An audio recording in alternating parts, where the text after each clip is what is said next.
All right, y'all, this is it. So we're going to finish up. We're actually going to talk about the war. So I'm going to keep this really brief and short because I'm going to be real with you. You're about to get all of this in American history, and like they live for like talking about this stuff. So I'm going to keep it really short with you. So we're going to talk about the war, okay? So really quick, couple things. When we talk about America and we talk about, or the American colonists, and we talk about Britain during this time, here are some strengths.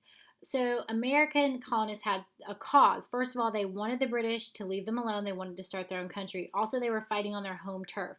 So once you think about the British redcoat soldiers were coming from England to fight in the Americas, in the 13 colonies, but we're not familiar with the territory. Now, here's the weakness though. The American colonists were poor and they were farmers and they were blacksmiths and they were people like that. They weren't formalized soldiers. And then they had an unorganized militia, which means they didn't have a formal military to fight. They didn't have organized like commanders and all this stuff because guess what? Their military was the British. So, British, they're going to have more money. They're going to have a trained military. Okay. Even George Washington was trained in British military like formations and things like that. So, the big issue with Britain, though, the weaknesses are they had no uniting cause. Like the king was like, I don't want to lose these colonies and lose money, but soldiers were like, well, okay. So they weren't like united, like, yeah, we must hold on to the colonists. Also, they were distant, so they had to travel over a whole ocean to come fight. Something to marinate on, okay? And you can make this little chart in your notes if it'll help you stay organized. So here's a couple of things. 3 big battles. I'm not going to go into a lot of detail. The beginning of the war is going to be Lexington Concord. We talked about that. The shot heard around the world. Paul Revere rides his horse through and warns everyone that the British are coming, and then it pops off, and this is like a first official fight. There will be many battles in between Lexington and Concord until we get to Saratoga. And let me just be real with you: the Americans are going to get their butts kicked probably until the Battle of Saratoga, where we kind of get an upswing. George Washington is going to lead us in battle. And one thing I want you to understand is that these farmers are going to put their shovels down, they're going to pick up guns, but that does not mean they're good with them. And so, one tactic that we used a lot is called guerrilla warfare.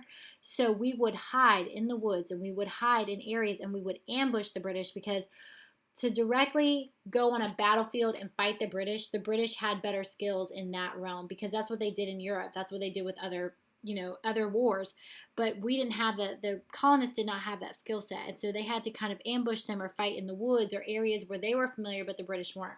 The Battle of Saratoga is going to be an upswing for us. George Washington kind of gets the morale up. We also are going to tag in the French, and so the French are going to want to support American colonists, and I want you to think about what would their motives be in supporting the colonies if you had to think about it, because the French hate the British. So why would they tell the American colonists, yes, we'd love to support you? And so they're also going to help and get involved. Now, Yorktown will be the final battle, and we will eventually whittle down the British soldiers, and we will have them cornered at Yorktown. So we're invading on the land, and then the French are going to roll up with their ships, and this is going to be where they declare the end of the war. So I'm just going to tell you like a couple of things. You're going to learn a lot more about this extensively in American history. So I'm just giving you a little preview. And my big thing and the big takeaway that you need to understand with the American Revolution is that the Enlightenment inspired the American Revolution, and that's why American colonists fought to be free.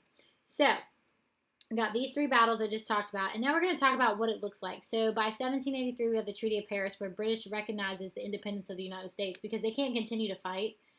I really think that the British or England, they thought that they would win and that they would be able to squash the colonists. But I want you to think about this. The colonists had a lot to lose because if they were unsuccessful in this situation, then they would be tried for treason. They would be killed. And so you have to think about these founding fathers and all these people who got behind them in this fight. They had a lot more to lose than the British did. Then we're going to get new forms of government. I would probably draw this diagram in your notes. You're going to get a lot of this in civics as well, but I want you to understand. So we have a new country. It's America, lit, but what do we do now? And so one thing that we're going to remember is that they want to avoid too strong of a national government because they really hated monarchs. So the Americans do not want a monarchy, but they still need national government to run the country. Then you get in this weird space of we want to have a strong state government, so they create the Articles of Confederation, which is a document that came before the Constitution. And the problem with it is it's weak, and that's one thing you will learn is it was a weak document. So there's no taxes, it doesn't establish who leaders are, and there's no courts. And if you know anything about government, you got to have taxes leaders, and courts. And then the other thing that they're going to do after the Articles of Confederation, and I'm going to give it right here to you, is they're going to try to work and create a shared state and national government. And the term that goes with that is federalism. You'll learn a lot more about federalism in civics. And they'll draft the U.S. Constitution. So we have the Constitution today, and we have added a document to it called the Bill of Rights, because what I like to tell people, and this is true, is the Constitution is a living document, because we are all living humans and time lives on. And so the U.S. Constitution was created, and it created 3 branches of government. And if you remember correctly, we know that there was a philosopher who believed in the 3 branches of government.